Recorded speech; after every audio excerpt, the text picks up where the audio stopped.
نروح أسوان، وطبعا الكابتن محمد عامر اللي تولى مؤخرا تدريب فريق أسوان بعد قبول استقالته من تدريب غزل المحلة. وصديقنا أحمد المصري، اتفضل يا أحمد.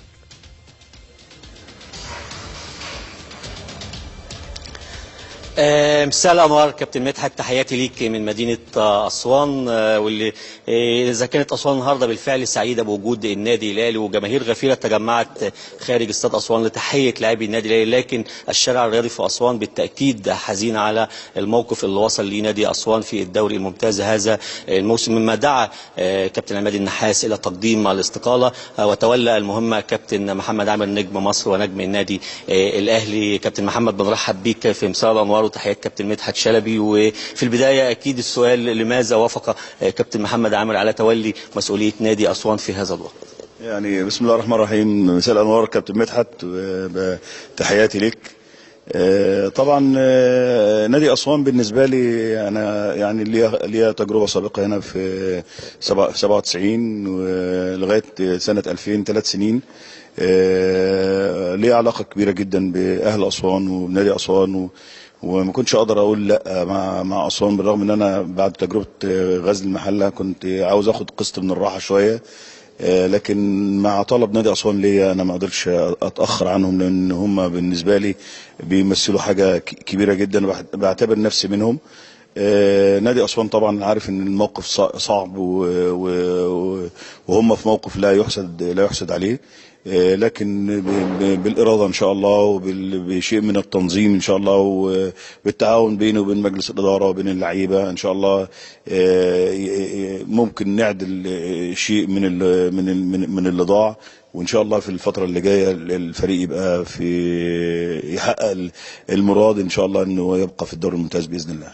محمد، اكيد من خلال وجودك الفتره القصيره اكيد تابعت احوال نادي اسوان الفتره الماضيه، تقييمك لاسوان في الفتره السابقه قيمتها ازاي؟ وايه اللي هتعمله علشان تقدر تصحح بعض الاخطاء اللي اكيد حضرتك بتسعى لعلاجها؟ والله الفترة السابقة كانت مع كابتن عماد النحاس، وكابتن عماد النحاس قام بجهد كبير جدا، مجمع مجموعة لعيبة لا بأس بها، يعني مجموعة كويسة جدا، وعمل شغل جيد. وإن شاء الله أنا بكمل شغله، لأن عماد النحاس من المدربين الأكفاء اللي عملوا اسم مع نادي أسوان من الدرجة من ممتاز به للممتاز ألف. يعني انا تابعت الفرقه عايزه شيء من الثقه، وعايزه بس تاخد ثقه في نفسها، وعايزه مباراه تكسب، تحس ان هي ممكن تكسب مباراه واثنين وثلاثه، لانه لغايه النهارده هم ما كسبوش غير مباراه واحده هي الاولى، وتعادلوا مباراتين. عندهم 5 بونت من 11 ماتش. فطبعا ده كتر الهزايم بيفقد ثقه اللعيب في نفسه. دي عايزه شغل نفسي شويه. يعني انا لسه جاي اسوان امبارح بالليل، النهارده نزلت التمرين مع مجموعه اللي ما لعبتش حوالي 8 لعيبه، الباقي عملوا استشفاء. ان شاء الله بكره التمرين الاساسيه. طبعا ضغط المباريات دوت يعني مش هنلحق نشتغل غير ان احنا نجمع ونحاول يبقى انتشارهم في الملعب جيد، نحاول نحافظ على تمركزهم في الملعب، عشان طبعا هنلاعب فرقه انبي، وانبي من الفرق الجيده اللي بتلعب كره سريعه وعندهم حلول في الملعب. ان شاء الله بنواجههم هم يوم الاربعاء باذن الله، ونامل ان يكون استعاد ثقه لاعبين نادي اسوان في مباراه انبي ان شاء الله. كابتن محمد، اكيد مع بدايه مهمه جديده اول شيء بتسعى عليه هو تصحيح بعض الاخطاء السابقه. ايه اهم الاخطاء اللي كابتن محمد عامر حط ايديه عليها وهيبدا يشتغل عليها، وخاصه يمكن الدوري مضغوط المباريات تقريبا ورا بعضها؟ والله هو بص، الاخطاء هتبان لي اكتر في من خلال نزولي من الملعب في التمرين. المباريات القادمه باذن الله هيبقى برضه عندنا فتره توقف 40 يوم في اخر 12 عشان المنتخب. دي برضه هتبقى فرصه كويسه جدا ان احنا نقدر ان احنا نشتغل ونحط فكرنا مع الفريق، وهيبقى في عندنا دور تاني كامل نقدر ان احنا ان شاء الله نجمع فيه ابناط. ممكن يبقى في حاجات إدارية خفيفة جدا، وأنا شفتها ولاحظتها في السفر مثلا للقاهرة والسفر من القاهرة للإسكندرية.